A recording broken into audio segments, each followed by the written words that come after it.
et montrer ce qu'il faut montrer aux juges en premier lieu, puis voire même intervenir là où il faut pour récupérer les enfants, quoi, ou les empêcher de rentrer. Voilà. Donc moi je pense que j'ai de l'espoir parce que je le sens depuis 6 mois, je me dis qu'il y a moyen, dans ma position, je vois la réaction aussi de certains juges dans l'histoire de Sandrine à Clermont-Ferrand, je pense qu'il y a moyen, et je suis tout seul jusqu'à maintenant, avec quelques personnes, groupes juridiques, groupes intervenants, avec des acteurs comme un avocat, un huissier, c'est de pouvoir faire quelque chose. Ou tout au moins essayer. Voilà. Si on n'essaye pas, on peut parler longtemps, comme on le fait. On parle beaucoup sur les réseaux sociaux. Là pour moi, d'ailleurs je vous remercie tous d'ailleurs de m'inclure dans votre groupe parce que je suis un flic quand même. Donc, et oui, donc, et puis le caribou, je vois plus, mais je le remercie infiniment de m'avoir capté aussi. Parce que je pense que j'ai peut-être une position qui peut rapporter. Mon fils, il a vécu l'enfer aussi, et moi avec, mais il a plus de 18 ans, donc je m'occupe des autres, comme je peux. Déjà, Sandrine, c'est un gros morceau. Mais si je peux apporter autre chose entre nous, et même d'intervenir, comme je viens de vous le dire, alors là, ce serait super, quoi. Voilà. Voilà. Donc je reviens à la première page. Et j'ai presque tout dit, en fait.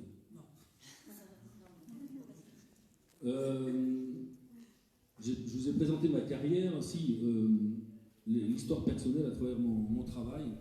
C'est confondu, l'histoire familiale en tant que flic, et puis bien d'autres personnes, évidemment. On essaie de détruire, quand on veut vous atteindre, alors lanceur d'alerte, probablement déjà à cette époque-là, on est en 2009, je suis arrivé en Ardèche. Et c'est surtout qu'on a voulu me faire rentrer dans une fameuse franc-maçonnerie, que j'ai refusé tout de suite, mais spontanément. Il dit qu'il a refusé, mais c'est pas vrai. Hein. Non, j'ai vraiment écarté du revers de ma main, j'ai dit laisse-moi ça tranquille, je n'ai pas besoin dans ma vie, quoi, et c'est évident. Et on m'a dit en réponse spontanée également que je ne me ferai jamais d'amis en Ardèche. Bon, mais tout ça j'avais oublié sur le moment. Et puis, il m'arrivait plein de situations curieuses, ça venait du harcèlement. Mais le temps que je comprenne, il faut 2-3 ans, quoi.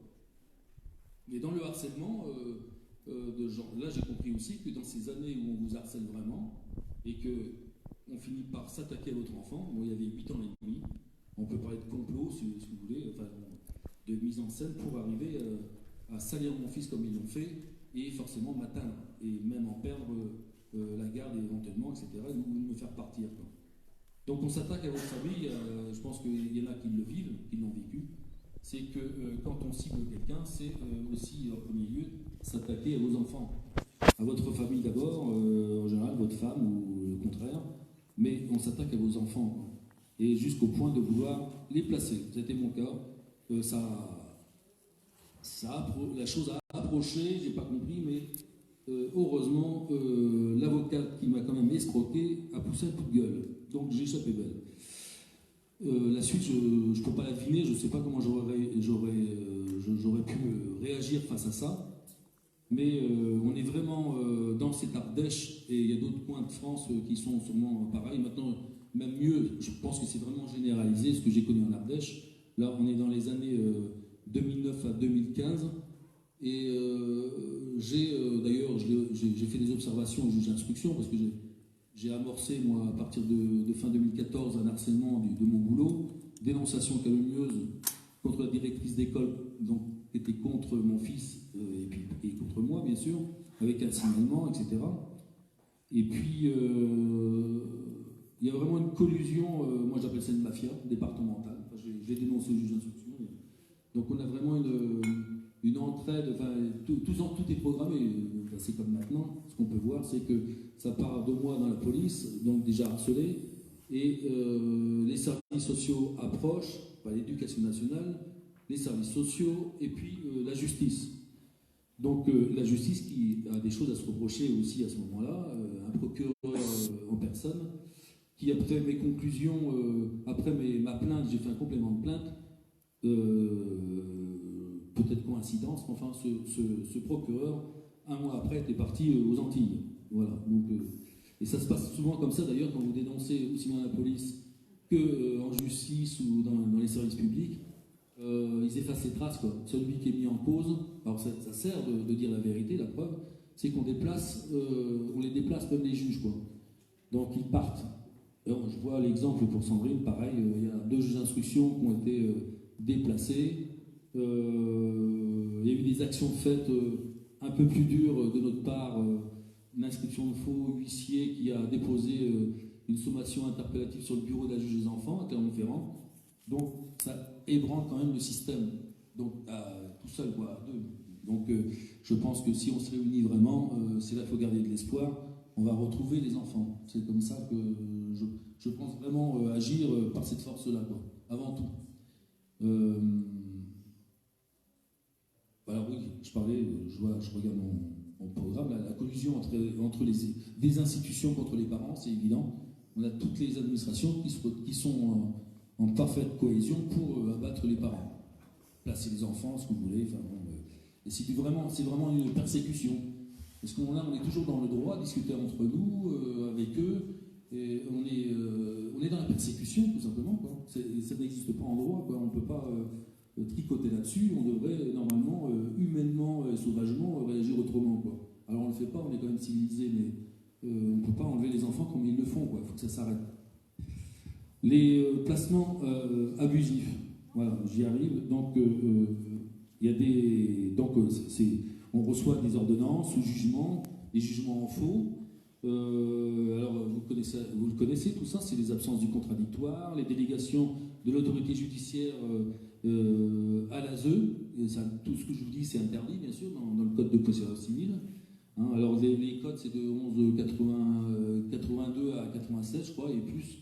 Donc on est dans le code de procédure civile où en fait c'est des violations de droit tout simplement. L'absence de certaines conformités dans les jugements, hein, on les voit tout de suite, hein, pas de signature, pas d'avis parquet, pas de... alors je vais en venir après, il manque quelque chose que vous allez peut-être découvrir, j'ai découvert il n'y a pas longtemps. Donc ça c'est important. Sinon... et aussi l'ASE, dans ces placements abusifs, on sent vraiment, on constate qu'on veut avoir un contrôle absolu sur l'éducation de vos propres enfants, quoi. Et ça ne peut pas le faire, évidemment. C'est insupportable, bien évidemment. Ça veut dire que nous, en tant que parents, on ne devient plus rien du tout, quoi. Voilà. Les conséquences de ces placements, en général, il y a peut-être des plus favorisés, il y en a d'autres moins, je ne sais pas. Mais en tout cas, là aussi, des constats. C'est qu'on se retrouve avec des visites médiatisées, avec des visites au compte-gouttes. C'est complètement insupportable. 1 heure par mois, c'est comme s'il n'y avait rien presque. Ou 2 heures, allez, je suis gentil, c'était 2 heures pour s'enlever au début. Ils ont réduit, on ne sait pas pourquoi, à 1 heure. Ça fait plaisir. Donc, c'est pas admissible, évidemment, quoi. Là-dessus, ça mérite une révolution aussi, quoi. Alors, le constat, c'est qu'on va vers des coupures de liens que des parents connaissent. Hein, c'est pas des coupures, quand je dis des coupures de liens, c'est par sanction, dans nos prétextes, une vidéo, on sanctionne, un juge des enfants sanctionne donc le parent, et on coupe les liens. Quand je dis qu'on coupe les liens, c'est qu'on coupe toute correspondance, toute communication, c'est-à-dire que déjà c'était au compte-gouttes pour la visite médiatisée, mais on se retrouve avec rien, plus de contact, c'est-à-dire que l'enfant a disparu. Tout simplement. L'objectif de l'ASE, c'est évidemment d'emmener l'enfant vers une adoption. Alors, on ne sait même plus ce qui se passe, les années passent, et voilà. Donc, c'est la révolution pour ça aussi, ça vaut le coup. Voilà. Donc, alors, on va savoir quand même qu'on a un principe, c'est du lien parental.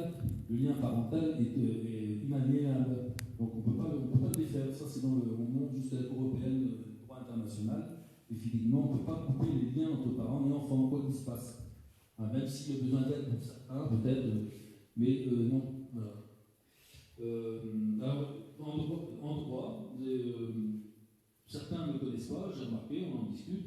Il y a là le droit international, il y a la CIDE, moi j'appelle ça la CIDE, mais il y a des droits qui sont très bien faits niveau international, l'article 9, 18, etc. Donc interdiction de détruire les familles comme ils le font. On le retrouve aussi à la CEDH.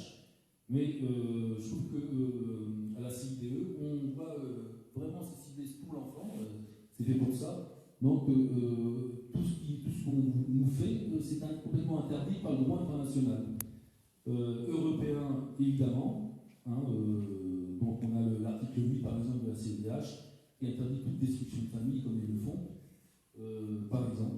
Et après, un droit français. Alors, comme je vous disais tout à l'heure, c'est un code de procédure civile, ça part du 1181, 82, à peu près, et suivant.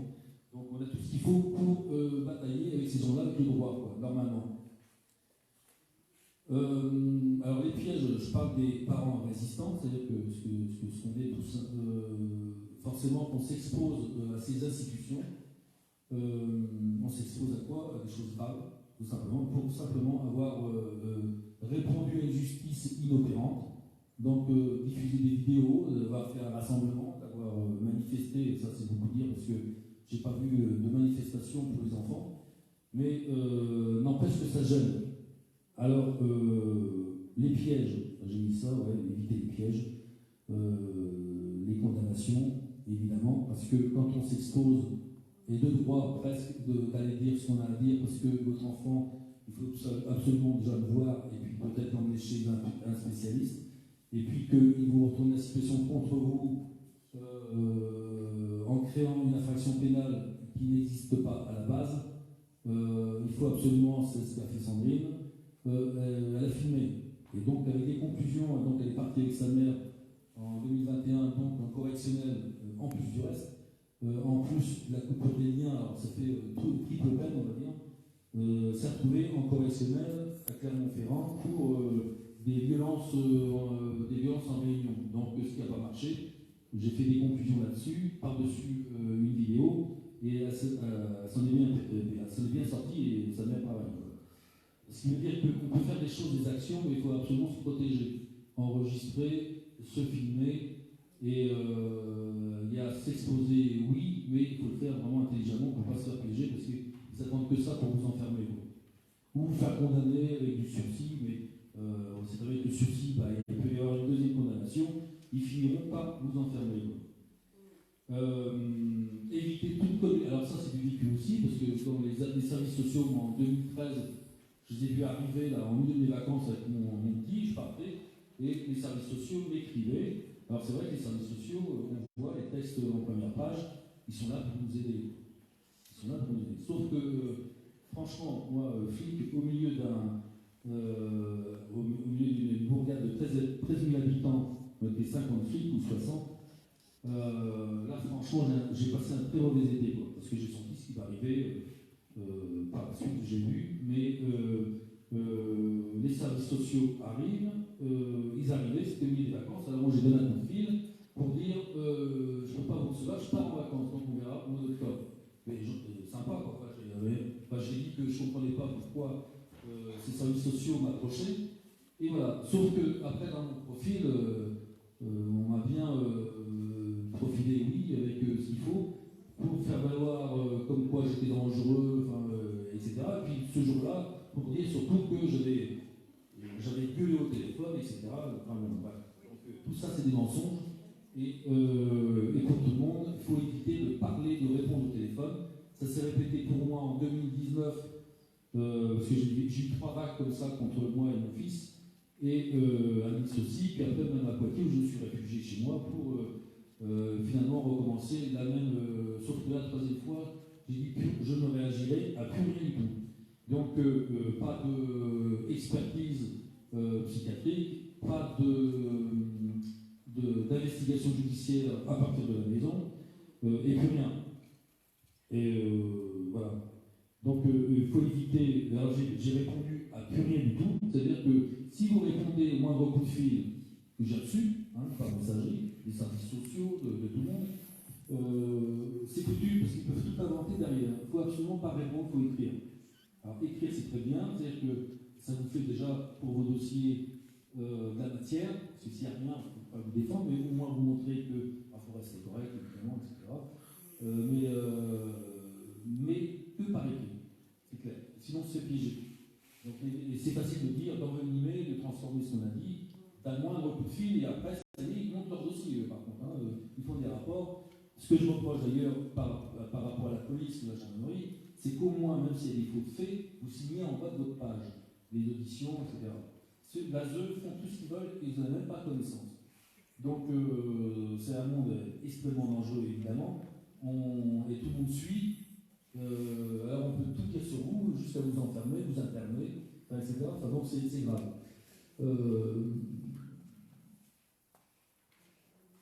Voilà. Donc, je vais aborder, parce que ça, c'est des pièges un peu qu'on subit, quoi. Donc, en fait, c'est tout simple. On reçoit des pressions par rapport à vos enfants. On vous attaque. Alors, moi, j'estime qu'on m'a attaqué, c'est pour juste utiliser la justice comme pour m'attaquer, tout simplement. C'est-à-dire demander mon gamin, comme beaucoup. Après, ils vont tout utiliser d'ailleurs. Dès qu'il y a une séparation, dès qu'il y a le moindre problème, vous voyez bien, on place nos enfants pour la religion, pour tous des prétextes, quoi. Moi, c'était vraiment ciblé, je crois, par rapport à ma fonction.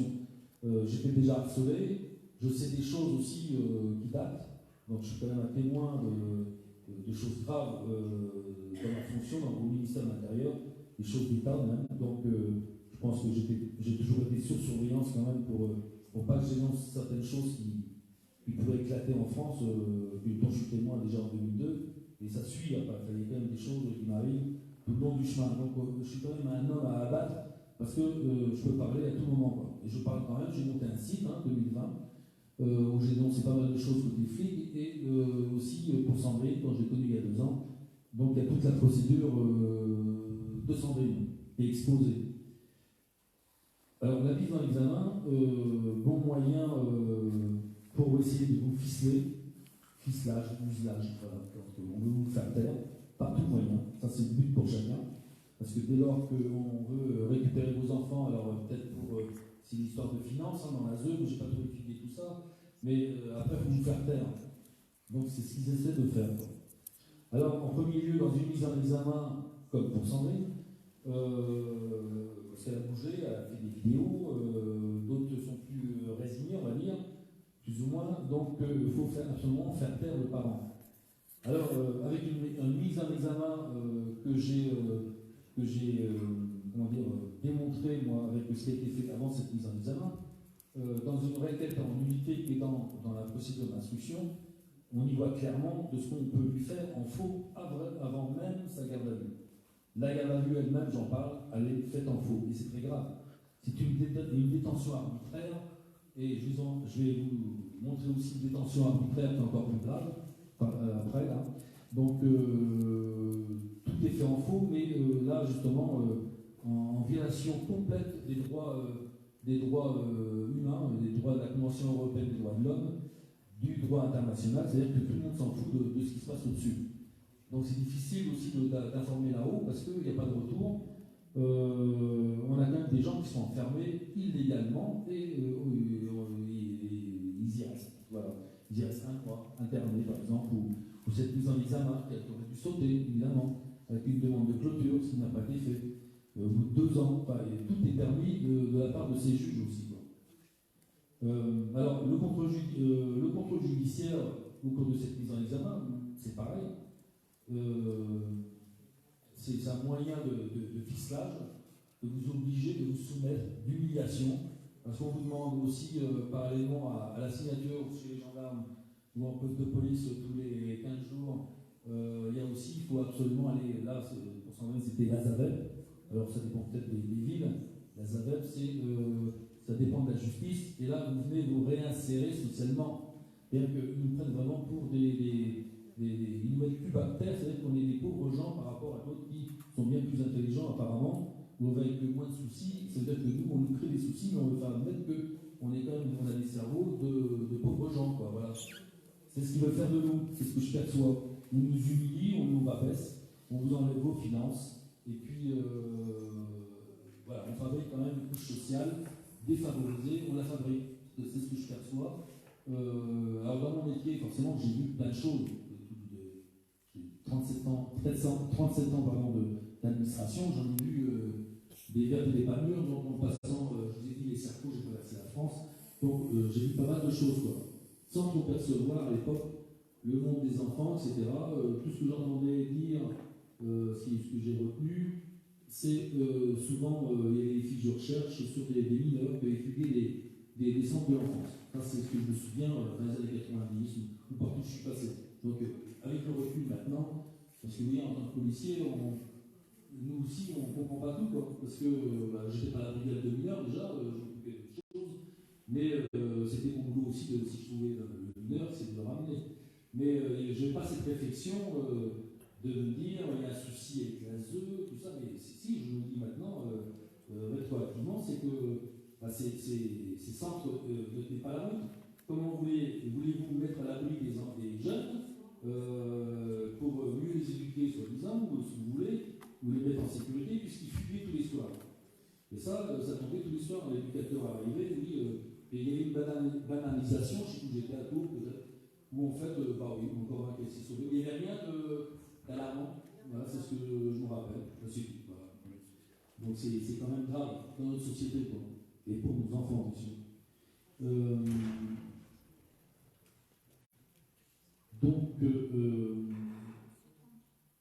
Alors, oui, à la contrôle judiciaire, pour qu'on ficelle au mieux les gens de cette manière-là, on leur interdit de sortir du pays. Donc là, on est dans une attaque de la liberté d'aller venir dans le pays citoyen en faisant ça. Il ne faut pas oublier qu'il y a quand même une présomption d'innocence en tant que mis en examen. Donc un contrôle judiciaire qui vient tout vous interdire. Sandrine a été interdite d'aller sur la commune où est sa fille placée. Donc c'est une commune entière, ça veut dire qu'on ne peut plus s'approcher de cette commune. Donc c'est quand même une atteinte grave à la liberté des individus. Pour une mise en examen et surtout avec des infractions qui ont changé en cours de garde à vue, et ça, je veux dire, c'est interdit. On ne change pas, parce qu'il y a un magistrat qui est averti, c'est même lui qui donne des instructions pour pouvoir interpeller la personne. Donc déjà, il y a une notification des droits qui, au cours de garde à vue, ont changé des infractions qui se sont même aggravées, en mettant 3 d'ailleurs, au lieu de 2, et puis il y a plus grave. Donc là, il y a quand même un truc qui déconne chez les gendarmes. Aussi, parce qu'ils sont au PJ, ils connaissent leur boulot, mais c'est un magistrat de terrain différent, il donne les ordres, et ça suit. Donc tout est mis en œuvre avec un contrôle judiciaire pour interdire donc de sortir du pays, de ficeler ces histoires et d'imposer aussi la signature et d'aller se faire réinsérer avec une femme qui doit vous faire la morale ou je ne sais quoi. Je ne comprends pas trop de trucs. Donc, ce que j'avais proposé à Sandrine, ça fait partie de mes démarches aussi de mon action actuelle, c'est de résister à ce qu'on peut résister. Parce que quand on se soumet, on n'avance pas. C'est-à-dire qu'on se plie au système avec des choses qui sont mises en place, qui ne sont même pas cohérentes. Comme pour l'expertise psychiatrique, c'est la même chose. C'est 2 moyens de contrôle de la personne mise en examen, la personne ciblée en tout cas, et histoire de la contrôler, de faire du faux aussi, de cumuler des dossiers. Je parle d'expertise psychiatrique parce qu'on le vit dans la police.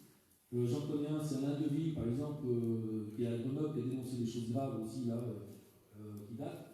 Mais donc, il y a eu pas mal de vidéos faites sur Alain Deville où il dénonce l'histoire de meurtre par des policiers, etc. Enfin voilà, tout est politique. Et voilà, sauf que lui, on lui a fait peut-être une douzaine d'expertises psychiatriques. Il s'est retrouvé carrément réformé médicalement et puis éjecté. Alors moi, on a voulu le faire une fois en 2013, un coup de gueule dans un bureau, parce que franchement, je suis un homme, je ne suis pas une machine. À force de me harceler, j'ai poussé un coup de gueule après mes officiers. Et puis, direction, donc alors là, c'est désarmement, alors je suis gradé, peu importe, mais en même temps, c'est une humiliation. Ils ont fait ça, quoi. Je veux dire, pour un truc qui était dit, hop, on vient me chercher entre les officiers, et puis désarmement, ça fait partie du harcèlement, quoi. Hein. Donc j'ai jamais tué personne, donc j'ai jamais agressé les gens avec mon arme, sauf que c'était un moyen dans la police pour harceler aussi, ça fait partie du harcèlement, harceler les fonctionnaires. J'ai atterri en 2013, je suis arrivé dans les mains d'un psychiatre qui finalement n'a pas été contre moi parce qu'il a dénoncé certaines choses dans l'expertise. Ouf.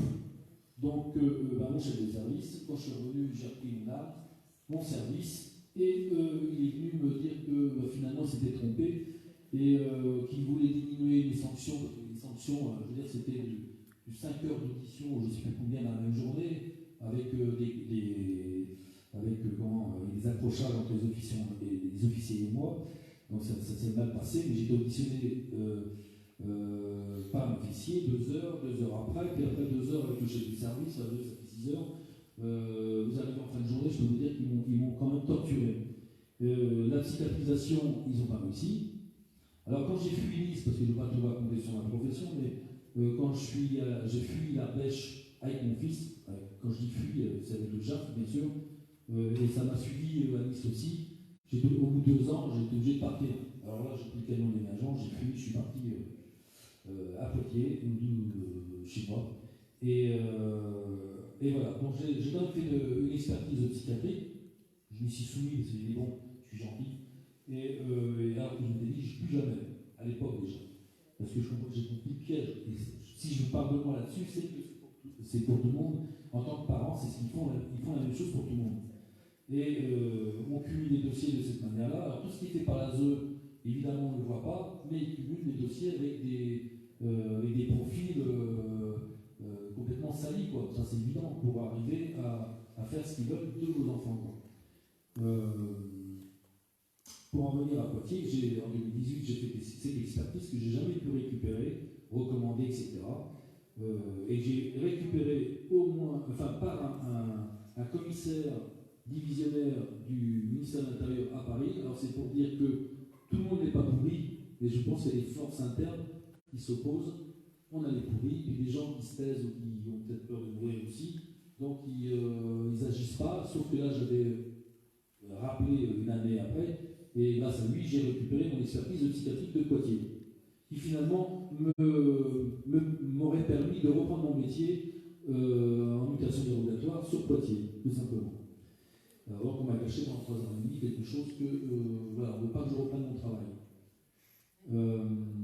Donc l'expertise psychiatrique, pour revenir vraiment au niveau de l'ASE, du monde des enfants, moi, ce que j'ai à conseiller, et ça c'est propre à moi, mais sauf que je l'ai expérimenté avec Sandrine, et ça marchait. Pourquoi ? Parce que le contrôle judiciaire à ce qui est jamais soumise, jamais on a été faire, je crois qu'elle a été une fois à la Zavette, pour cette fameuse insertion, c'est quoi, c'est du discours, c'est tout, hein. Mais l'expertise psychiatrique, elle n'a jamais fait. Alors moi, par contre, j'y réponds. Dans le cadre de la mise en examen, procédure d'instruction, j'y réponds bien sûr avec un appel devant la chambre de l'instruction. Et ensuite, alors forcément, ça ne marche pas. On part ensuite vers la cassation, et donc on a fait tout ça, quoi. Donc mémoire, etc. Et en attendant, pas d'expertise psychiatrique. Alors tout récemment, ils ne savent pas comment faire. Vous voyez que Sandrine n'est pas partie en détention provisoire parce que si on ne se soumet pas tout ça, vraiment, vous êtes quand même menacé en page pour vous dire vous allez en tôle. Vous voyez, en détention provisoire parce que vous n'êtes pas soumis à ces choses-là, quoi. Et donc elle ne s'y est pas soumise. Contrôle judiciaire, elle ne s'y est pas soumise. Et récemment, pour dire que ça c'est des petites notes, et je vous l'apporte parce que ça veut dire que la résistance c'est ça, c'est que ça marche un peu. Je dis pas, elle n'a pas récupéré sa fille, mais ça marche parce qu'il y a une modification du contrôle judiciaire où elle a retrouvé tous ses droits, sauf de se rendre sur le lieu de placement de sa fille. Elle a récupéré tous ses droits. Plus de signature, plus de machin, plus de tripotage, et c'est une avancée. Alors ça ne se fait pas du jour au lendemain, ça fait 2 ans. Mais il y a une avancée. Et voilà. L'expertise psychiatrique, alors oui, c'est ce que je voulais dire. Donc le fait de ne pas vouloir, là pareil, chambre de l'instruction, cassation, et que rien que depuis. Sauf que la juge d'instruction a trouvé un moyen, c'est de réunir elle a récupéré un dossier médical de Sandrine pour finalement demander à un juge d'instruction de faire son analyse sur les pièces médicales en main. Donc pas de Sandrine, juste des pièces où tout est fait n'importe comment aussi, quoi. Bah, mais ça veut dire aussi qu'ils ne savent plus quoi faire pour arriver à leur fin. Ça, c'est un signe d'avancée, de victoire. Enfin, pour moi, oui, je suis optimiste, mais pas. Ça, c'est clair. Donc, pour l'exposer, je vais rajouter un mot sur l'expertise de psychiatrie. Si ça vous arrive, il y a moyen d'y répondre aussi, parce que vous n'avez pas l'obligation à vous y soumettre. Alors ça, c'est ma propre analyse, attention, parce que je pense avoir raison, mais toujours à 95%, parce que peut-être qu'il y a un autre article que je n'ai pas vu, etc. Mais j'en ai fait l'expérience, et avec des recherches, bien sûr. Il faut se référer à l'article 606, 47-1 du Code de procédure pénale, qui est combiné avec l'article 706-47. Pour l'histoire de Sandrine, c'est tout simple. Alors on a voulu l'obliger avec du faux, avant même sa mise en examen, une infraction qu'on a voulu lui créer et qui n'a pas fonctionné, parce qu'ils ont tout fait avec une plainte qui allait aboutir finalement pour le viol de sa fille, avec un gendarme qui a voulu faire son boulot, donc audition, expertise de la petite, et puis audition de la petite. Et un magistrat, on connaît le nom, il a récupéré ces fameux dossiers, même le dossier qui était contre Sandrine, pour une diffusion de photos à caractère pornographique. Alors, Sandrine a fait coup chaud. Elle a pris contact avec une avocate, elle lui a envoyé par mail des photos d'un médecin qui avait fait des photos pour prouver le viol, parce qu'il y a des certificats médicaux quand même, faits par un médecin généraliste avant tout, et après un spécialiste qui prend des photos et rédige quelque chose. Ça, elle envoie à cette fameuse avocate. L'avocate, donc, elle a forcément fait partie du milieu de Clermont-Ferrand, donc elle fait un signalement de diffusion de photos à caractère pornographique de la part de Sandrine. Oui, l'avocate. Donc, pour signaler ce que fait Sandrine, il est adressé au procureur. Le procureur, qu'est-ce qu'il fait? Donc il actionne, crée une procédure, et Sandrine a été auditionnée là-dessus. Alors, comme le substitut du procureur, son adjoint, a récupéré l'histoire de la plainte qui mettait en danger ce beau monde, et en même temps, il y avait cette fameuse procédure montée à partir de l'avocate, tout a été étouffé. Mais c'est quand même resté dans leur mémoire, parce qu'en cours de la mise en examen, oblige Sandrine, auquel on a résisté par les procédures d'instruction, une expertise psychiatrique qui, alors j'en viens au fait, ne peut se faire obligatoirement que dans le cas de 15 infractions.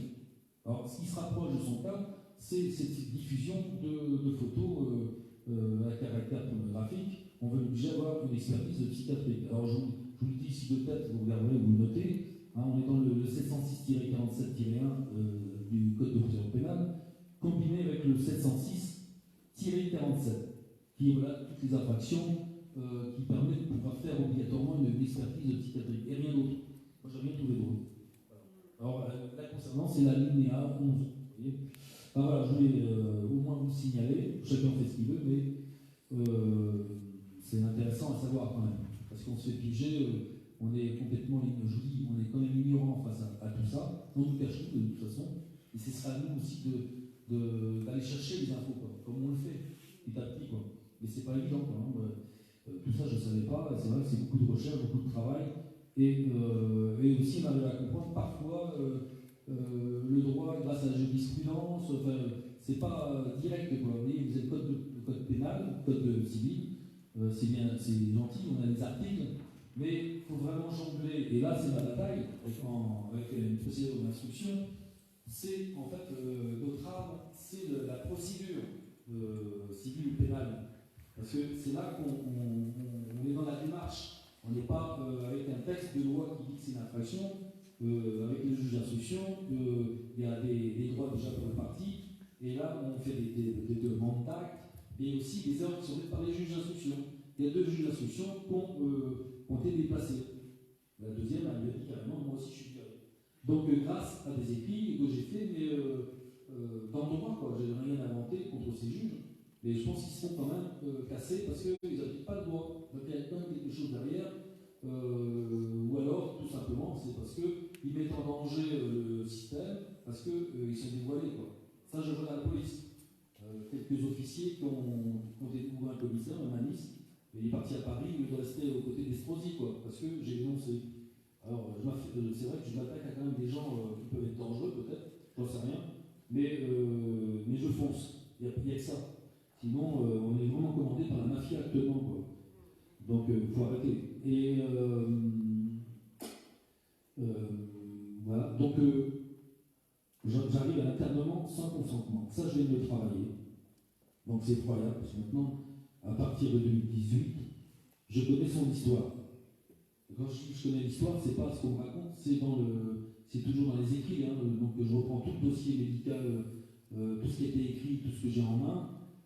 Ça corrobore parfaitement, et même encore plus, j'en apprends plus que de la bouche de Sandrine, c'est que je vois ce qui a été fait par l'ASE, à partir, provoqué simplement par les dénonciations, parce que Sandrine se plaint à l'ASE qui vient arrêter sa fille parce qu'il y a déjà un certificat médical qui là parle de viol, de soupçon, on va parler d'un médecin généraliste qui fait un certificat médical. Donc la première des choses, c'est bien évidemment faire constater puis faire agir la justice. Sauf que, au contraire, ça devient un danger pour tout le monde, à Clermont-Ferrand.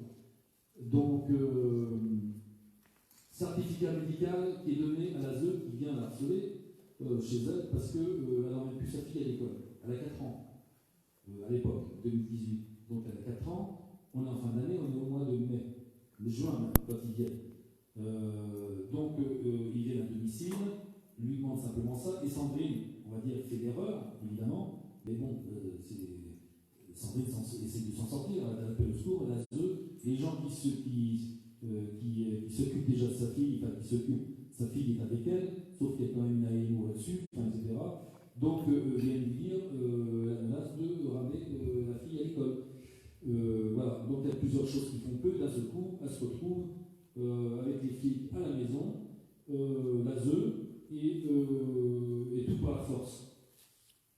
Et sans jugement.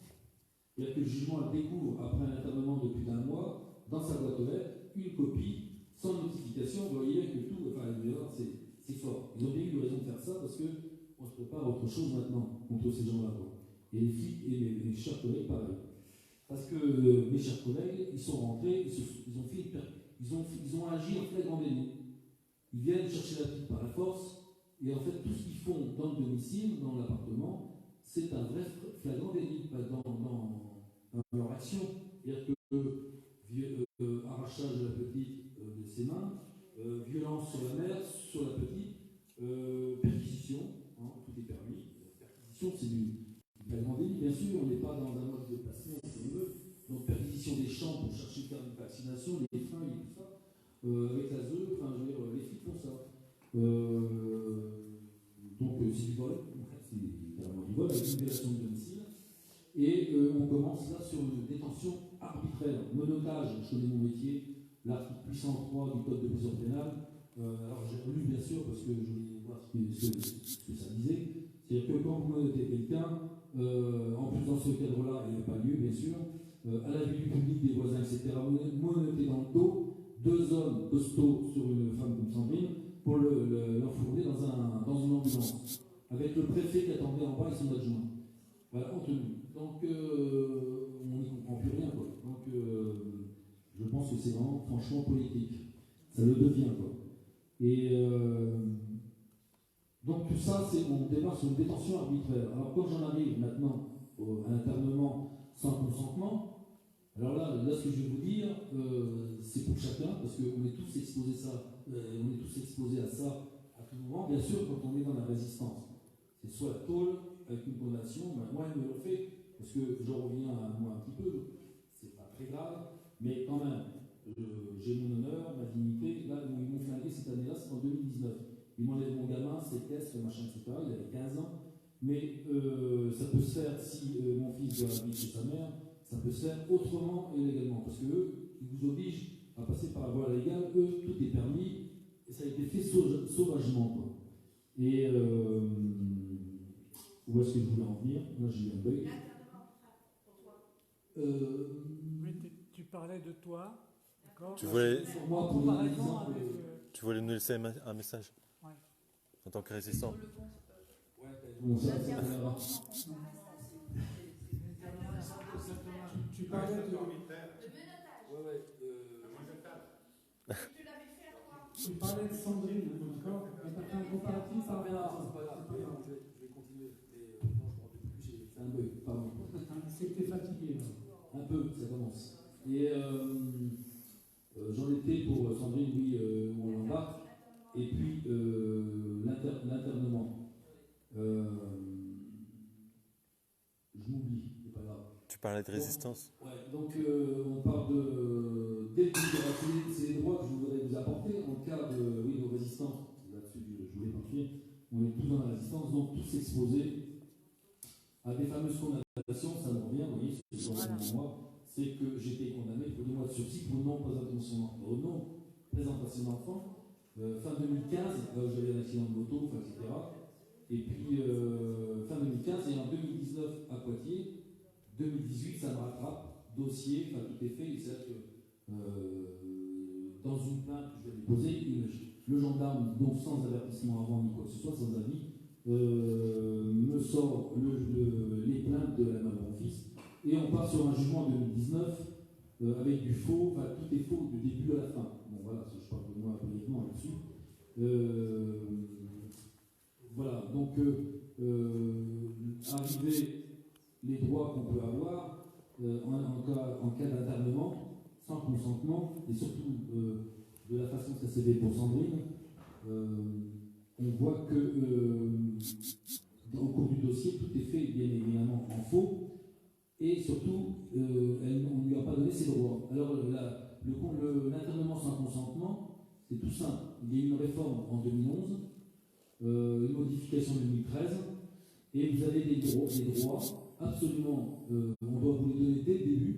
Alors là, on en revient un peu à la garde à vue, mise en examen, voilà. Donc ça ressemble. C'est-à-dire que vous avez des droits. Et celui qui vous donne vos droits, qui doit contrôler ce qui se passe dans un hôpital, et c'est pas drôle, c'est pas une prison, c'est pire, vous êtes enfermé là-dedans, vous ne savez pas quoi. Et c'est le JLD, le juge de la liberté de la détention, qui doit être avisé immédiatement. Enfin, vous avez le droit déjà. Le patient doit être avisé dès le premier jour, dans les 24 heures. Alors vous avez un premier certificat médical dans les 24 heures, après 72 heures, soit vous restez, soit vous partez suivant les avis médicaux, les certificats. Mais dès le début, qu'est-ce qu'ils font? Ils vous isolent. Alors là, j'ai consulté, il y a encore matière à regarder, mais on est dans le droit européen. C'est absolument interdit de faire perdurer une période d'isolement. C'est-à-dire que, pourquoi pas, pour des choses vraies, où vous êtes enfermé dans une chambre pour vous sécuriser, etc., ça va durer une journée, le temps de la colère. Mais quand ça dure 8 jours, comme pour Sandrine, c'est complètement illégal. C'est-à-dire qu'aucun contact dans une chambre blanche, et elle ne voit personne. Donc on ne vérifie pas la personne, le patient, on est en train de le détruire, tout simplement, parce qu'elle ne sait pas ce qui lui arrive à ce moment-là. Sa fille est placée en même temps, et imaginez, il n'y a plus qu'à se taper la tête contre les murs, et pendant 8 jours. Sauf que aucun droit lui a été donné. Donc c'est déjà très grave, et donc jamais de JLD qui approche, qui vient normalement contrôler, parce que s'il était venu, à ressortir aussitôt. Elle y est restée 20 jours, avec une levée, alors adressée au préfet, une levée de la mesure, de soins sans consentement, etc. Et dans la même journée, là, c'était l'arrivée le 19, donc le 23, donc elle est restée 28 jours en isolement, donc elle ne comprend rien, pas de notification de ses droits, pas de notification de ce qui est décidé par les médecins, et finalement, dans la même journée, il s'est passé quelque chose, ils ont peut-être pris conscience que si le JLD est avisé, le juge, ça ne va pas se passer comme il espérait, quoi. Donc il cache tout. Ça veut dire que personne n'est au courant, il la garde, ils refont un écrit, un courrier, un certificat, quoi, tout simplement, pour dire que finalement, Sandrine Amondo vient de m'enlever, mais qu'elle est consentante pour y rester encore presque 20 jours. Voilà. Mais elle n'est pas au courant, bien sûr. Alors, ce qui est plus terrible, voilà. Donc, ce qui est plus terrible là-dedans, c'est que c'est pas simplement un isolement, un internement jusqu'au 20 août, ça fait plus d'un mois. Donc, pas de contact avec sa fille, sa famille, etc. Sa mère la retrouve complètement anéantie. Pourquoi? Parce que c'est tout simplement parce qu'on adopte de médicaments. Sandrine connaît, elle est dans le milieu médical, donc elle sait ce que c'est, moi je ne sais pas, une version, etc. Avec des doses pour des chevaux, quoi. Enfin, donc elle est complètement détruite à l'issue. On a eu pour un mois à se redresser, et sinon plus, parce que ça nous suit longtemps, quoi. Donc voilà où on en est. Donc j'en suis, moi, j'ai relevé quelques infractions qui sont. Il y a plus que ça dans tout ça, parce que j'ai vraiment espéré. Alors on est dans le code de la santé publique. Donc pour dénoncer tout ça, c'est des violations du code de la santé publique. Ce qui est intéressant pour justement en savoir un peu plus, je commençais par l'article L3215-1 du code de la santé publique. C'est simplement le directeur de l'établissement peut être sanctionné comme du pénal d'une peine d'emprisonnement d'1 an avec 15 000 € d'amende. C'est ce qu'elle a fait, la directrice. Voilà. Une deuxième, qui est très bien, c'est l'administration de substances nuisibles, l'article 222-15 du code pénal. Donc on l'a forcé. Alors là, pareil, je reviens au code, à la CEDH, il n'est pas admissible de forcer les gens, c'est des patients, c'est rien d'autre, c'est pas des prisonniers. Donc on force à 4 personnes, on lui tient les bras et on lui enfonce les pilules sous la langue et pas que ça, je crois, il y a du liquide et puis des cachetons, quoi. Et ça, 4 fois par 24 heures. En pleine nuit, ils arrivent, allons-y, on continue. Et ça pendant un mois, plus d'un mois. Alors imaginez les dégâts. Donc, moi j'ai relevé l'infraction d'administration de substances nuisibles. Voilà. Donc, j'ai tout dans les écrits, là, je pourrais vous lire même les condamnations, etc. Enfin, bon, en tout cas, ça existe. Et alors, la plus forte, alors celle-ci, elle est très forte parce qu'on change de cadre complètement quand on dénonce dans ce qui lui arrive et ce qui arrive à l'autre. C'est l'article 432-4 du code pénal. Alors je vous le lis quand même parce que cette infraction est géniale, parce que tout le monde est enfermé pour 30 ans, tout simplement. C'est pas mal, non? C'est ça la révolution. Il faut inverser la tendance. Parce qu'eux, ils nous enferment, mais maintenant, il va falloir. Je ne dis pas qu'on va les enfermer 30 ans, mais il faut leur mettre dans la gueule, et puis qu'avec la force, même de groupe, j'allais dire physique, oui, aussi, mais vous voyez, il faut quand même se redresser, quoi. Donc, je vous le dis quand même, le 432-4 du code pénal. Et là, ça concerne aussi bien les flics que le monde hospitalier, etc., etc. Alors, forcément, mon infraction que je vois, c'est escroquerie au jugement en bonne organisée. Enfin, il y en a plein d'autres. D'ailleurs, j'ai marqué, pour votre information, je relève 15 infractions pénales pour Sandrine dans son dossier. Alors, son dossier, c'est que 2018, hein. Parce que 2018, on est en 2023, ça continue, hein. Je vous parle de mise en examen en 2020-2021, quoi, ça continue, une privation de liberté, enfin, etc. Donc, c'est une persécution depuis 2018 minimum, sans parler des problèmes avant. Et là, je parle dans le dur, il y a que là, en 2018, on en crève, quoi. C'est tellement violent que. Enfin, voilà. Moi, le simple fait d'avoir été voir le psychiatre, c'était très violent. Alors, imaginez ce que certains peuvent vivre. Quand on est enfermé, on arrive le gamin et tout ça, on m'a fait des choses, moi aussi, par rapport à mon fils, mais là, c'est démesuré pour ceux qui subissent tout ça, quoi. On doit crever même à la fin, quoi. On n'en peut plus, quoi. Et donc, 15 infractions au code pénal pour juste l'affaire que je suis en train de vous raconter, de 2018, internement, etc., enfin, violation de domicile des flics, etc. C'est pas mal, 15 infractions. Dont une que je vais vous dire, qui est très forte. Concernant la CEDH, je ne monte pas plus haut, j'en compte, j'ai pu marquer combien 8 violations du droit européen. 3, 5, 6, 7, 13, 14, 17, article 1 du protocole numéro 12 de la CEDH. Voilà, donc il y a tout ce qu'il faut pour montrer quand même qu'ils abusent un peu. Oui. Voilà. Ouais, je vais le dire. Moi, je voulais quand même passer là-dessus pour montrer que la gravité des choses. Le 432-4 du Code pénal. Alors, le fait par une personne dépositaire de l'autorité publique ou chargée d'une mission de service public, l'ASE, agissant dans l'exercice ou à l'occasion de l'exercice de ses fonctions ou de sa mission, d'ordonner ou d'accomplir arbitrairement un acte attentatoire à la liberté individuelle et puni de 7 ans d'emprisonnement. Alors, concernant l'internement, parce que j'ai eu une petite hésitation quand même, pour moi c'est une détention arbitraire, et j'ai quand même vérifié, et ça l'est, parce que c'est peut-être un internement, mais on tombe dans le cadre de la détention arbitraire. Comme peut l'être une garde à vue, hein, voilà, c'est vraiment dès lors que vous êtes privé de votre liberté, ça devient grave, on n'a pas le droit. Sauf des exceptions, forcément, flagrant délit, si on chope quelqu'un qui vient de faire tuer quelqu'un, on peut l'enfermer. Enfin, voilà. Et je continue, et c'est là que ça devient très intéressant, c'est que lorsque l'acte attentatoire, donc de privation de liberté, consiste à une détention ou une rétention d'une durée de plus de 7 jours, alors vous comptez pour Sandrine, je ne sais pas, 21, 22 jours, je ne sais plus, la peine est portée à 30 ans de réclusion criminelle. Et tout est parfait, sauf qu'on a affaire forcément, je parle des juges, des procureurs, évidemment qu'on n'est pas sûr de gagner, mais il y a quand même de la matière. Il faut la poser, cette matière, pour montrer ce qu'ils viennent de faire. Au moins, la vérité est dite, ce qu'on n'a pas eu le temps de faire jusqu'à maintenant, et ça va se faire dans peu de temps, c'est-à-dire toute l'histoire de Sandrine va être étalée au grand jour grâce à ses plaintes, à tous ses écrits, quoi qu'il se passe au bout, mais à un moment donné, il va bien falloir que ça éclate au grand jour, quoi, réellement. Quoi. Déjà, ça le fait quand même. Maintenant, il y a des gens qui sont connus sur les réseaux sociaux, donc les choses sortent quand même, c'est déjà ça. Quoi. Et puis, bon voilà, c'est ma belle infraction.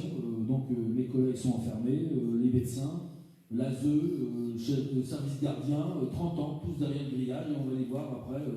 On leur apporte des oranges cheveux, mais ils ne méritent même pas. Donc, voilà. Je m'en amuse un peu, ça me fait du bien, parce que c'est tellement très lourd. Voilà. Donc, après, dans cette histoire de tout ça, de détention arbitraire, il y a quand même, faut regarder le code de l'organisation judiciaire.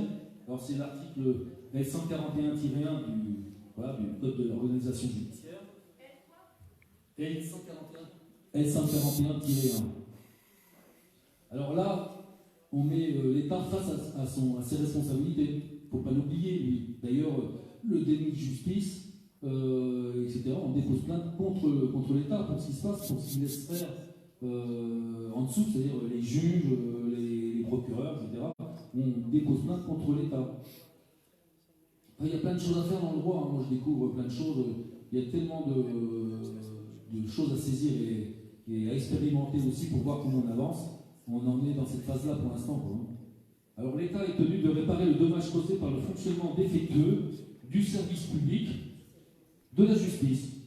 Et la responsabilité est engagée de l'État pour des fautes lourdes ou un déni de justice.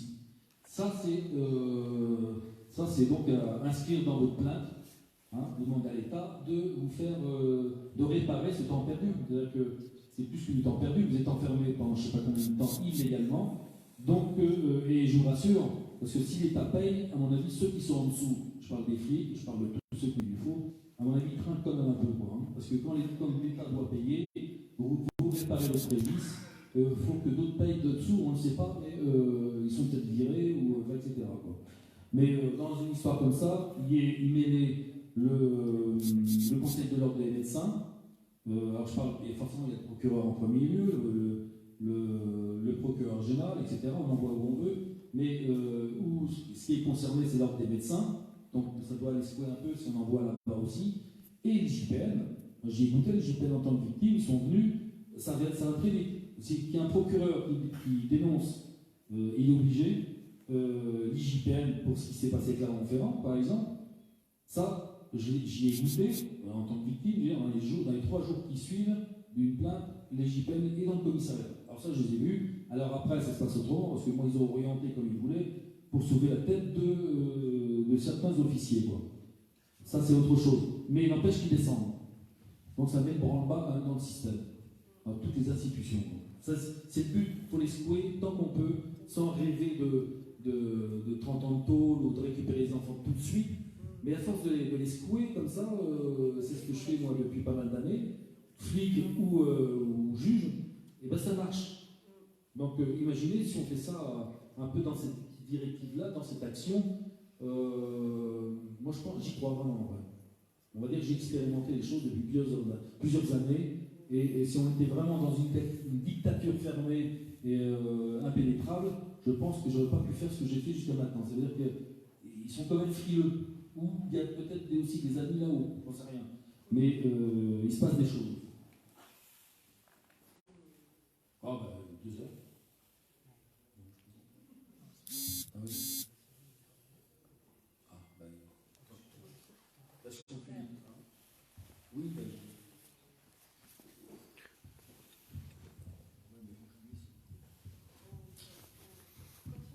Donc, maintenant, j'en reviens au jugement. C'est ce qui est très intéressant pour tout le monde. C'est que il me semble avoir trouvé des clés, des clés juridiques peut-être, parce que je vois que d'autres ne le font pas, dans les jugements. Dans certains cas, vous devez avoir la formule exécutoire pour faire ce qu'ils font, c'est-à-dire venir chercher l'enfant, intervenir comme ils le font, etc. Tout jugement sans cette formule exécutoire. Alors on est dans l'article L111-3 du Code des procédures d'exécution, que je ne connaissais pas, ce code. On doit avoir une formule exécutoire en fin de jugement pour dire que les forces de l'ordre, huissiers, etc., peuvent intervenir, rentrer chez vous et embarquer votre enfant, quoi. Sinon, ils ne peuvent pas. Donc, le but, si comme tous les jugements que j'ai vus, ça doit exister quand même dans d'autres, mais en tout cas, moi, je n'ai jamais vu.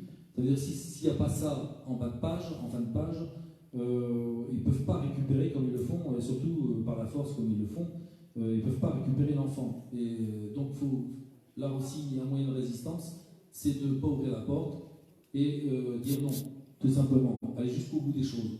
La formulation exacte, c'est quoi? Alors, je te dis, je n'ai jamais vu, mais j'ai récupéré ça quand même sur Internet. Je vous la lis en vitesse. En conséquence, la République française demande et ordonne à tout commissaire de justice sur ce requis de mettre le dit arrêt ou le dit jugement, etc. Ou à exécution, procureurs généraux, procureurs de la République, près des tribunaux judiciaires, d'y tenir la main à tout commandement et officier de la force publique, de prêter main forte lorsqu'ils en seront légalement requis. En foi de quoi, le présent arrêt ou jugement, qui a été signé par machin, enfin voilà. Voilà, c'est ça. Donc l'absence de cette formulation fait que le jugement n'a pas le droit d'être. Il n'y a pas de force exécutoire. Ils ne peuvent pas intervenir comme ils le font par la force. C'est une force exécutoire. C'est-à-dire que tu ne peux rien dire, et ils rentrent et puis emmènent ton gamin, enfin ils font ce qu'ils veulent. Oui, non, mais je sais. Oui. Mais le jugement par lui-même, normalement, alors il y a quand même une hésitation de ma part, parce que je découvre ça il y a peu de temps, à savoir si le jugement est bon, s'il n'y a pas cette phrase, ça a vérifié. il n'est pas non. C'est comme le nom, c'est comme la citation. Donc il n'aurait pas de bon. On est d'accord. Alors, par exemple, la ZEU se ramène, toc toc, on vient avec la force, machin, vous dites non, etc. Il y a jugement, il n'y a pas de force exécutoire, etc. Qu'est-ce qu'il fait lui? Il se retourne, alors la ZEU disparaît, et puis ils vont se plaindre. Alors c'est là un jeu qui peut être bon, bénéfique pour tout le monde, parce que on voit les jugements, comment ils sont faits, ils sont en faux, etc. Sauf que la ZEU va se retourner vers le juge de l'exécution, des exécutions, pour dire il faut cette formule pour aller chercher le gamin. Alors lui, là, on a affaire à un juge qui va quand même vérifier le dossier. Si tout est fait en faux, il va prendre une responsabilité, donc il ne va pas forcément suivre, avoir. Mais eux, ils vont se retourner, la ZEU, vers un autre juge pour avoir cette force exécutoire. Mais ça a marché, moi j'ai eu des Ah oui, les policiers étaient là, la ZEU était là, ils ont demandé s'il y avait le document, et ils n'avaient pas ça a marché. Ils n'avaient pas évidemment le jugement, puisqu'ils ne font pas la France, et ils sont revenus le lendemain, mais entre-temps, les parents s'étaient barrés, les enfants ont disparu. voilà. Ça a marché. Mais c'est miraculeux. comme j'ai dit tout à l'heure, moi, on est dans une action et avec le droit, de résistance, parce que vous voyez bien qu'en face, ils s'en foutent du droit, ils contournent, ils nous ont habitués enfin, nous, dans l'ignorance, à faire des choses, quoi, illégalement. Et on s'y est habitué, on n'a pas vu, quoi. Et donc, il faut revenir avec le droit, et puis résister comme on n'est pas dans le droit, quoi. Donc, Il faut informer la victime pour qu'elle sache ah oui, comment réagir. voilà.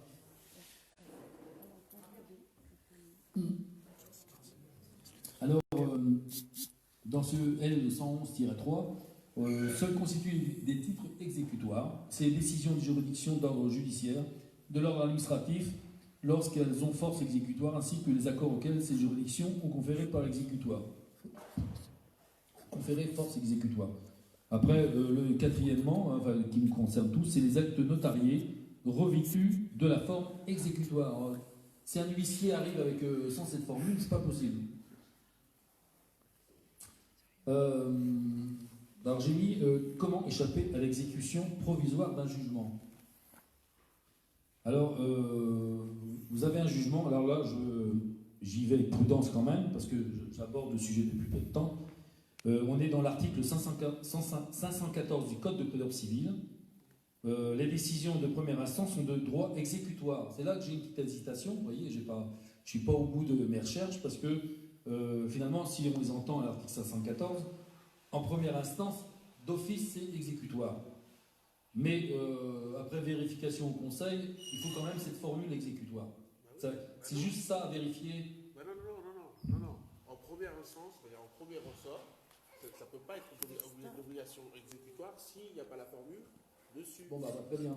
Voilà. C'est ce que je pense, mais il y a quand même cet article 514 qui me gêne un peu dans ce qu'il dit. Voilà.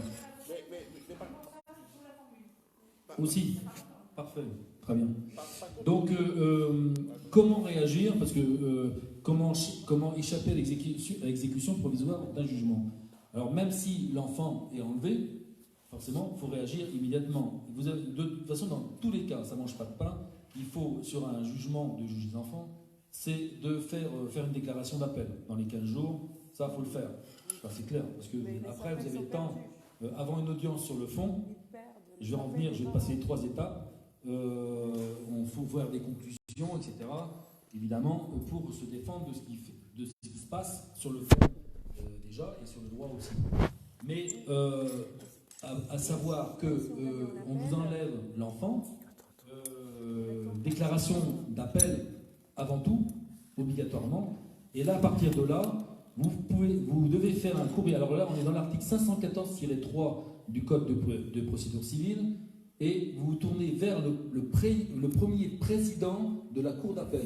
Le premier président, c'est pas la chambre des mineurs, hein, c'est le premier président de la plus haut placé à la cour d'appel, premier président de la cour d'appel, pour lui demander d'annuler ce jugement. Alors j'ai la formule, lorsqu'il existe un moyen sérieux d'annulation ou de réformation et que l'exécution risque d'entraîner des conséquences manifestement excessives. Évidemment, on est dans l'effectif à 100%, donc il faut y aller à fond, quoi. Déjà, premier président de la cour d'appel à prévenir, enfin c'est une demande, hein, d'annuler, une demande, comment c'est formulé, de saisir afin d'arrêter l'exécution provisoire de la décision. Donc ça, je suis sûr, moi, que plein de parents passent à côté de ça. C'est évident. On attend les conclusions au bout, machin, comme moi on a fait avant. Enfin, bon, voilà. Donc ça, c'est un élément en plus à saisir pour se battre dès le départ. Alors, savoir que l'article 502, là, j'en reviens avant l'article 514, c'est que l'article 502 du Code de procédure civile dit bien « Nul jugement, nul acte ne peut être mis à exécution que sur présentation d'une expédition revêtue de la formule exécutoire. » Alors oui, l'article 502 le dit bien. À moins que la loi n'en dispose autrement. Voilà. Donc, je fais vite, Christophe, rassure-toi, j'arrive à la fin bientôt. Les exceptions de nullité. Alors, on les a à l'article 112, à l'article 121 du Code de procédure civile. Alors, les exceptions de nullité, vous avez différentes formes. On a les vices de forme, vices de fond. Et il y a moyen d'agir aussi sur ces vices qu'on retrouve dans les... Immédiatement, par contre, il faut que ce soit fait simultanément.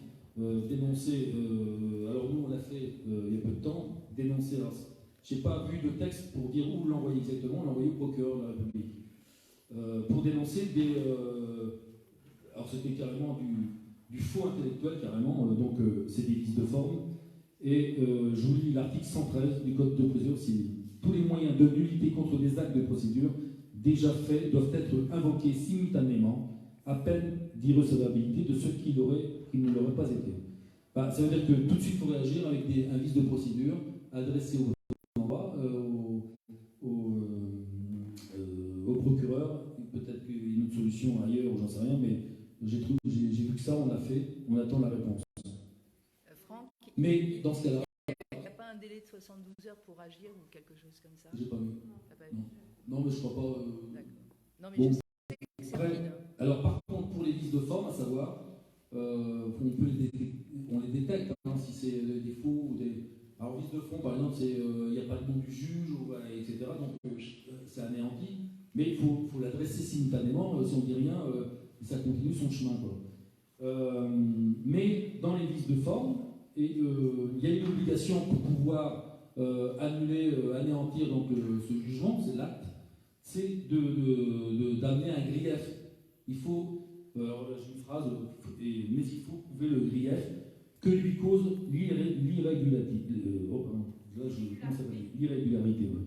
Donc il faut montrer le grief qui est au bout.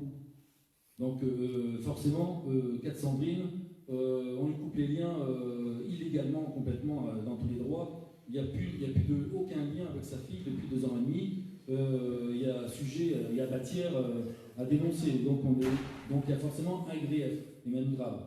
Mais il y en a d'autres des griefs. Alors j'en viens à cette exception de nullité vers quoi il y a 1 an on a voulu le conduire. Et je me suis aperçu de cette grave erreur qui a fait perdre beaucoup de temps, donc l'année dernière avec Sandrine. Exception de nullité qui a été envoyée à 15 institutions de toutes sortes, puis finalement sans réponse ou même avec réponse, où en fait on s'est banané et surtout perdu 6 mois de vie, et c'est important par rapport à la fille de Sandrine. C'est pas ça qu'il faut faire. Alors on peut avertir, c'est un titre informatif, aviser toutes les instances internationales, etc., tout le monde soit au courant, pourquoi pas, enfin, je veux dire, on ne perd pas son temps là-dessus, mais le but c'est quand même de récupérer le mineur au plus vite et non pas informer tout le monde avant que tout le monde réagisse et des années tournent. Ces fameuses exceptions de nullité, si on veut, c'est de faire un dossier des conclusions spéciales. Ça j'ai découvert il y a 6 mois. Là je me suis dit quand même, personne n'en parle, chez les parents, les juristes ou quoi que ce soit, je ne comprends pas. Et ça, je l'ai lu avec des articles, alors je n'ai pas l'article, mais c'est des conclusions spéciales adressées aux conseillers de la mise en état. C'est-à-dire que pour Sandrine, on avait fait une instruction de faux, on a fait pas mal de choses, ça les a ébranlés parce que la juge des enfants a été shootée de son dossier, c'est déjà ça. Mais une inscription de faux, mais après il y a eu des conclusions sur le fond. Alors ça, c'est adressé avant toute audience sur le fond. C'est-à-dire que dès que vous avez étayé vos conclusions spéciales avec toutes les violations de droit, mais dans la violation de droit, là, par contre, pas sur le fond, c'est adressé au conseiller de la mise en état. Alors vous avez le juge de la mise en état avant la première instance, pour la première instance, mais quand on se dirige vers une cour d'appel, ça c'est la même chose, c'est le conseiller de la mise en état qui lui reçoit le dossier, vos conclusions, tourne les pages et regarde tout ce qui est dénoncé, évidemment. Et s'il y a un truc, alors ça c'est dans la théorie, mais je pense que là aussi c'est un juge qui prend d'énormes responsabilités. Il est obligé d'anéantir le jugement de base de la première instance s'il voit qu'il y a des violations de droit dénoncées. Voilà. Et ça c'est avant l'audience sur le fond. On n'est pas avec le président devant un cour d'appel, c'est avant. Voilà. Alors c'est peut-être que c'est soulevé après en début d'audience, j'en sais rien, mais il faut absolument adresser ces conclusions spéciales avant tout jugement sur le fond. Sinon, c'est fini. Voilà. Donc ça, c'est une nouveauté. Je dis une nouveauté, c'est dans le code de procédure civile. Non, c'est pas une nouveauté. Hein. Ouais, bah moi, déjà je une mise en état, il est... Non, mais pas de nouveauté dans le code. Dans le code. Je parle dans ce que savent les gens, mais j'ai l'impression que personne ne le sait. Moi, je le découvre il y a 6 mois. Ah ben oui. Oui, j'en ai parlé Les avec juristes et les avocats, ils Oui, connaissent cache. puisqu'on l'étudie Alors moi, dans les maintenant, j'ai une écoles. certitude, presque une certitude que plus Beaumont ou Et cache. c'est devant, c'est uniquement le juge de la mise en état, je précise, il n'existe que dans la procédure devant le tribunal de grande instance. Si c'était le tribunal d'instance, il n'y a pas de juge de la mise en état. Oui, non, mais là, il y a ça, c'est une judiciaire. Enfin, voilà. Donc ça, pour moi, c'est des clés. Sincèrement, j'ose y croire. Donc c'est à exploiter, à reparler, à travailler. J'ai encore 10 minutes, toi. Non, 9 minutes 50, c'est tout. Je vois un coup alors. En faisant faire des inscriptions de faux, en faisant le huissier, signifiant le juge faux en France, la liste des inscriptions de faux, plus les pièces, etc. La juge s'est dessaisie parce qu'elle avait fait un truc énorme et elle savait qu'on pouvait faire des tracts, donc on n'a pas eu le temps de faire des tracts. Elle s'est dessaisie du dossier une demi-heure avant l'audience. Ça a foutu un bordel monstre au tribunal de Pau. Ils ont désigné 2 juges après. En 3 mois, ils rendaient les comptes. La peur de Ah, mais complètement. le fait de faire des actes judiciaires, de mettre lettre ouverte dans les clauses, J'ai plus de batterie. de rendre public, c'est régi par les lois de l'ONU, c'est régi par les lois de l'ONU, donc vous êtes tranquille, si vous êtes protégé, et comme si vous faites des tracts, et qu'ils savent que vous allez Mais toi, tu faire, filmes plus. Toi, que tu vous filmes. faites après des actes judiciaires, ils ont tellement peur que vous Tu filmes dénoncez. plus. Tu fais Mais il faut faire des tracts, il faut arrêter d'avoir peur d'écrire la vérité. Alors, là, ça confirme qu'une seule chose, Franck. Vous comprenez dans ce qu'elle vient de dire, de ce que vient déjà de dire Franck, depuis des heures, qu'on parle de... Non, pas toi, mais des heures qu'on parle de ce genre de mécanisme, vous comprendrez pourquoi tous les avocats de France, tous les avocats n'attaquent jamais au pénal la zone. C'est uniquement à cause de ça. Ça leur permet d'avoir un business qui continue, des procédures que vous payez et qui aboutissent à rien. Donc, juste une seconde encore, le seul avocat qui fait des actes judiciaires contre les placements des enfants, c'était Dan Léon, et ils lui ont pris son fils en février 2022. Voilà. Il est parvenu à le récupérer, mais en bagarrant, et évidemment, il a fait 3 000. Mais ça, ce mec-là, c'est vraiment un mec bien. Il faut qu'on arrive dans ce collectif à soutenir cet avocat. Et durant ces difficultés en 2022, malheureusement, on n'a pas fait grand-chose, mais j'espère que là, on pourra venir en soutien, parce que c'est le seul. Et les autres avocats se moquent de lui, parce qu'il fait des inscriptions de faux, mais c'est le B.A.B.A. du droit. Voilà. Non, mais oui, tu as raison. Oui, ouais, mais alors il n'y a pas que les inscriptions, il faut, parce que déjà il faut les faire, il faut les placer, et pièces, etc. Il faut assigner avec un avocat, huissier, etc. Et puis finalement, mais c'est pas peine perdue, parce qu'au bout du compte, juste finir ça, on va pour une action avec Ursula, c'est-à-dire on dépose plainte pour l'État, qui lui va charger le juge d'enfant qui a fait des faux accords, et tout ça demande du temps. Mais on l'a fait. Les inscriptions de faux, il met tout en fait. Il met la jurisprudence, Oui, oui. il s'embête pas avec le faux, la précision des Oui, oui, mais c'est ça. Voilà. On l'a fait. On l'a fait, mais c'est. Et après, il demande indemnisation. Tout est bon à faire, de toute façon, je pense. Des actions Ça les embête parallèles. parce qu'ils Sauf, n'ont pas pris son gosse, parce que lui, il fait ça depuis des années. voilà. Sauf que ce que je viens d'apporter, j'espère pas en vain, je pense que ça c'est du simultané. C'est-à-dire que tout de suite, c'est d'éviter que l'enfant déjà parte, ou alors aller chercher immédiatement. Vous voyez, ça c'est du rapide. Déclaration d'appel dans les 15 jours, et on agit sur plusieurs voies, parce qu'il y a matière. On appelle, uniquement l'appel. Et rendre public, parce que le problème, c'est que là, quand les gens appellent, c'est parce que les enfants sont pas. C'est déjà passé, c'est rare. Ils vous appellent avant. D'ailleurs, l'OPP, c'est juste après l'OPP. Ils vous appellent, donc là, les enfants sont déjà partis. Oui. Et alors là, ils appelle l'OPP avant. La stratégie de prévention. Mais ça, on ne le dit pas. De toute façon, il faut être dans la résistance dès le début. Interdit qu'on rentre chez toi. Maintenant, il faut faire ça. Il faut arrêter on n'a pas confiance en l'État ou aux institutions, on le sait, parce qu'on est là pour ça. Il faut, en tant que mafieux, résister jusqu'au bout. Et à la limite, et je vois Sandrine, je suis quand même admiratif pour ce qui s'est passé, parce qu'elle a résisté jusqu'au bout. Mais vos enfants ne seront toujours que fiers de voir qu'on est capable de résister et puis de perdre forcément parce qu'ils vous embarquent que finalement vous soumettre au système où vos enfants me diront mais pourquoi tu m'as laissé partir quoi. Alors c'est vrai qu'on s'est violenté, mais moi il y a pas de souci, il faut y aller au bout, c'est pour nos enfants quoi. Et puis même en sachant qu'on va perdre parce qu'ils sont en face, que des hommes sur une femme, forcément qu'on perd, mais on garde la tête haute, et ça c'est important, parce que c'est là qu'on est foutu si on baisse la tête, et puis de toute façon maintenant vu ce qui se passe, il faut aller jusqu'au bout, et rapidement quoi. Donc j'ai deux petites choses à dire, et là pour 2 minutes, pour 33 secondes. Donc proposition, j'ai une proposition en rouge, donc voilà, c'est ma proposition. C'est alors ça, c'est à voir, mais j'y pense quand même depuis 6 mois, c'est de créer des équipes, une intervenante juridique, de façon on veut, éplucher les dossiers les uns après les autres, et au moins tester. Alors, il y a déjà un flic, il faut un avocat, un huissier de justice, je ne sais pas si ça peut se trouver, je pense que oui. Ça va finir par se trouver. Ça va finir. Huissier général, s'il y en a un, parce qu'avec il faut en arriver, par exemple, avec une sommation de fer. Alors, forcément, on se met des groupes à la maison, on se démerde, mais on épluche le dossier les uns après les autres parce qu'on a le devoir de le faire quand même, pas faire n'importe quoi, et puis on y va, avec un huissier, une sommation de fer, je ne connais pas tout là-dedans, mais il y a des sommations à faire, on l'a fait, interpellatives, etc., donc ça a bien embêté la juge, mais les sommations de fer, on va carrément, après, avec le droit, chercher l'enfant au centre, et ça, je crois que c'est possible, mais il faut mettre en forme. Voilà. Et avec... Ah oui, il y a Eric est là. Donc, alors il y aura des caméras, justement, comme on va bientôt avoir fini. Non, pas encore. Non, mais je sais, mais bientôt.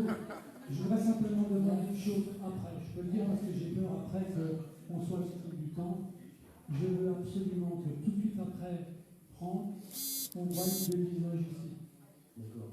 2 personnes qui font un travail dans le secret, ils font un travail important depuis 5 ans. Tu vois qui je veux dire, Patrick, avec ton copain Stéphane. Je veux que vous soyez pris en vidéo. Je veux que vous vouliez parler 2-3 minutes, simplement pour dire ce que vous faites. Dès que Franck, il a fait. Merci. Oui, Stéphane. Alors c'est ça, bon, pour finir, voilà. Donc ma proposition, c'est ça, c'est d'intervenir quasiment par la force, c'est-à-dire qu'une force légale, moi je suis prêt à le faire même tout seul, parce que, mais bon, je vais perdre, mais, ah oui, alors aussi ce que je veux faire, quand j'ai fini un dossier de Sandrine, dans peu de temps, cette semaine, c'est commencer à faire un tract avec cette fameuse formulation exécutoire. Un tract que je vais adresser à toutes les forces de l'ordre, autant que je peux. Les adresses de chacun, je peux les avoir. Il suffit d'avoir un nom, un prénom dans les collègues ou les gendarmes, un peu partout. Peut-être que je m'aide, j'en sais rien, mais de pouvoir envoyer, faire un tract bien conforme, surtout aussi un peu menaçant dans le sens où quand un flic rentre comme ça, suit innocemment l'ASE, parce qu'eux ils n'ont pas de rien, vous voyez bien, le service gardien, l'ASE, il rentre tout le monde perquise à la place de tout le monde, il n'y a plus de limite, voilà, on sait. Donc mes collègues, ça leur interdit de faire des violations de domicile, il y a du droit, il y a la loi qui est là, ils ne peuvent pas violenter, alors on va savoir aussi, interdit même avec la formule exécutoire, vous rentrez dans l'appartement, machin, donc interdit de violenter la mère et sa fille.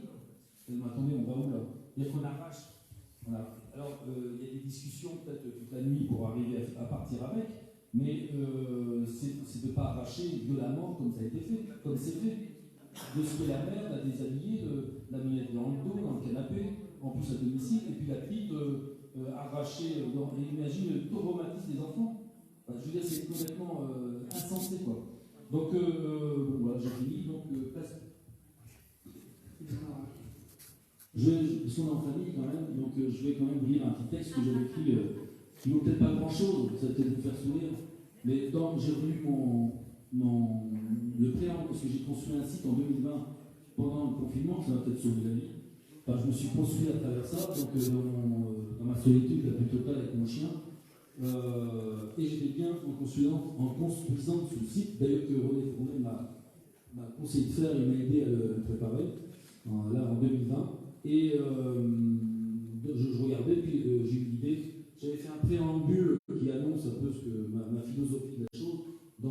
site de suicide dans la police, puis qui est devenu maintenant un site aussi pour les enfants.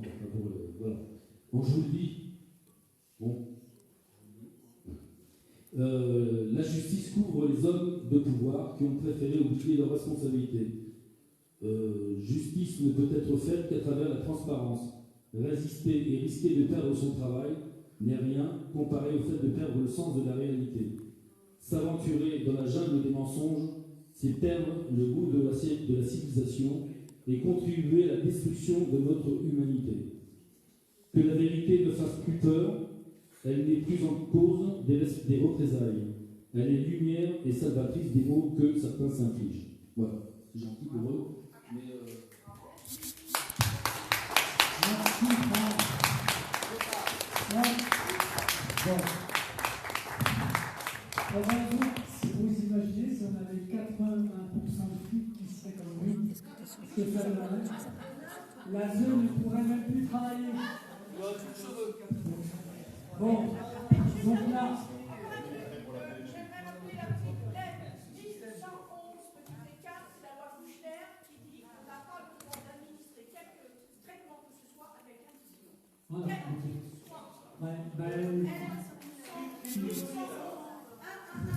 voilà. Ils sont plus forts, hein. D'accord. Bon, donc là, je voudrais simplement un petit mot, pas longtemps, simplement parce que je voudrais les avoir avant qu'on envoie la petite équipe d'Emmanuel. Déjà, j'avais une chose à vous dire. Vanessa de Saint-Louis, elle est partie avec sa maman. D'accord?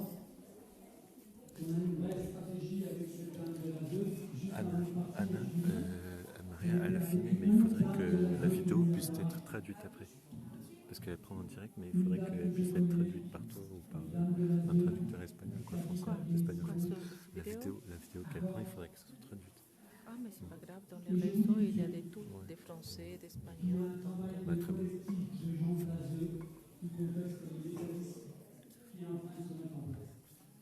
D'accord? C'est le début, c'est la première image, mais c'est ce qui va se passer. Alors maintenant, avant, je veux absolument que les deux héros qui se cachent, parce qu'il n'y a pas que moi qui travaille, je veux que Stéphane vienne là, je veux que Patrick vienne là. Il y aura peut-être une dame qui aura une petite lecture à faire aussi après, tout de suite un petit...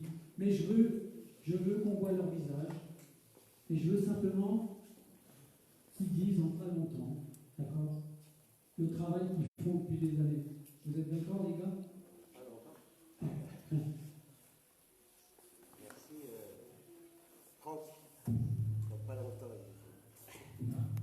Pas longtemps. Ah oui, alors, pour ceux qui voudraient une information sur la PMEI, Michel, il a un livre, d'accord? Et c'est pas 99 €, je me suis trompé, je vais encore le prix, mais je crois que c'est 9 €, c'est ça? C'est comme ça, mais tu dis 99 au début, puis après tu dis 9 €. C'est toujours mieux, d'accord? Bon, allez, les gars, c'est simplement pour qu'on vous ait une image, j'ai pas la version papier, et j'arrive pas. Et vous racontez le travail un petit peu, la synthèse. Toi, tu es en train de filmer.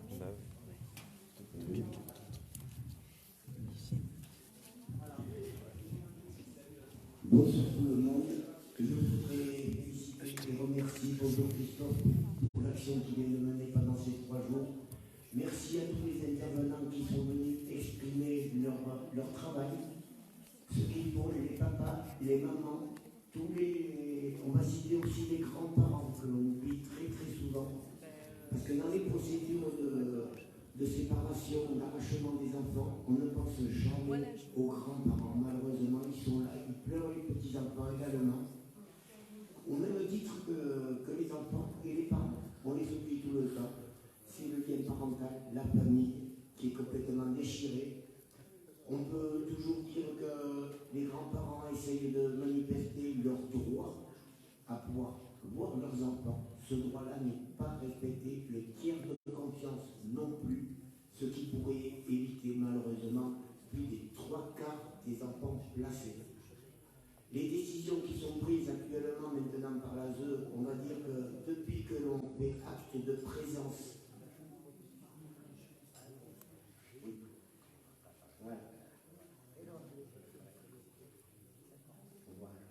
On essaie justement de se montrer au niveau de toutes ces institutions. On a été présent aux assises de Nantes qui sont spécialisées pour la zone. Voilà. Une juge a osé dire qu'il n'était pas là pour redonner les emplois. Donc, à partir de là, on a pu se révolter, entre parents, se réunir pour essayer de contrecarrer tout ce système-là. Nous avons pu découvrir, ne serait-ce que même aux assises de Nantes, il y a des syndicats, des gens au sein de la protection de l'enfance qui sont contre ce système-là.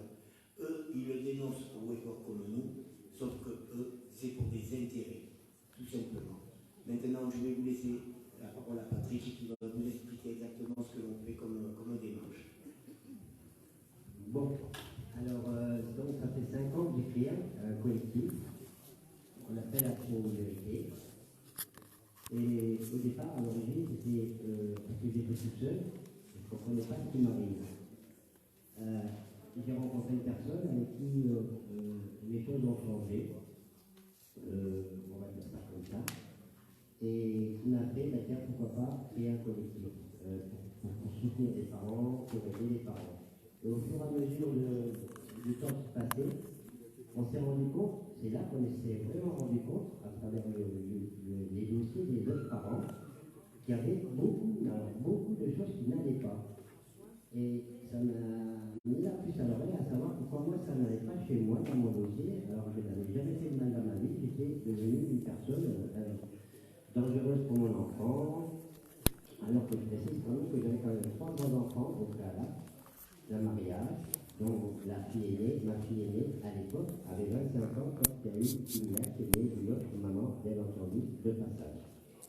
Je rappelle quand même que je n'ai pas voulu d'être avec une femme, j'ai été avec une femme intense, soit peu, et 7 mois après notre séparation, j'apprenais que je devenais papa.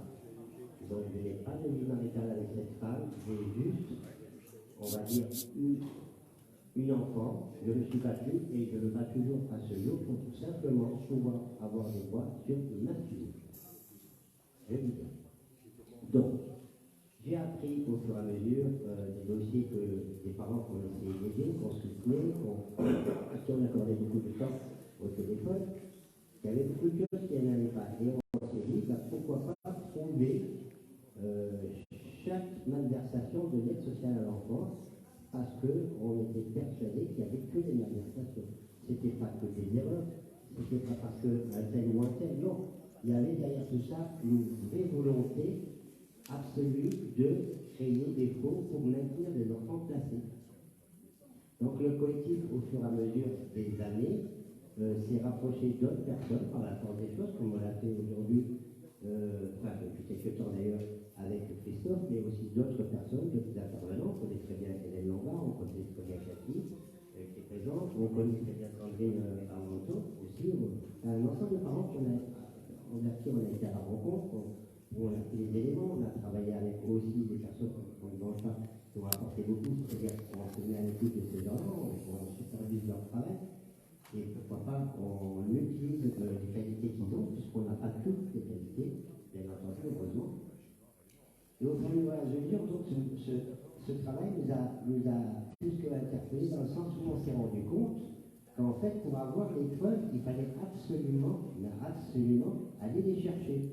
Parce que même les avocats ne vous les donnent pas. Les avocats eux-mêmes vous les donnent et laissent le juge pour enfants écarter des éléments qui pourraient tout simplement nous aider à avancer et pourquoi pas prouver qu'il n'y a pas lieu d'avoir un placement, et comme la loi le dit, tout doit être mis en œuvre pour permettre le retour des enfants dans leur milieu familial.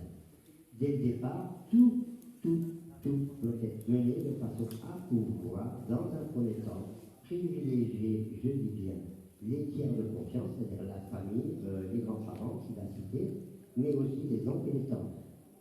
Moi, quand on est venu chercher ma fille avec 3 policiers et 3 gendarmes, alors que je n'avais jamais rien fait de ma vie de mal, et je ne vivais pas avec la maman, je précise encore une fois, juste parce que la maman faisait des bêtises, le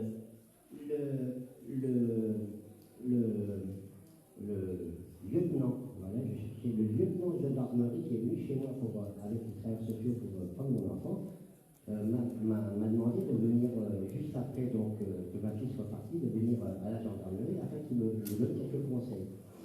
Et dans ces conseils, il m'a dit faites intervenir tout de suite les membres de votre famille qui pourraient accueillir votre enfant.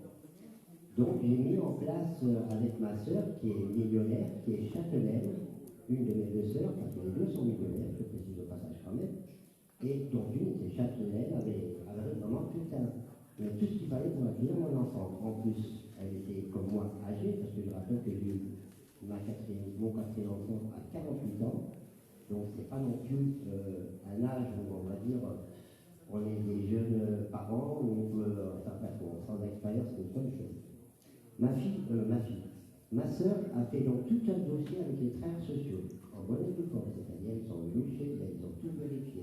Tout était parfait, il ne manquait rien. Il y avait tous les feux verts, et je dis bien tous les feux verts, les accords, tout était bon, tout était signé.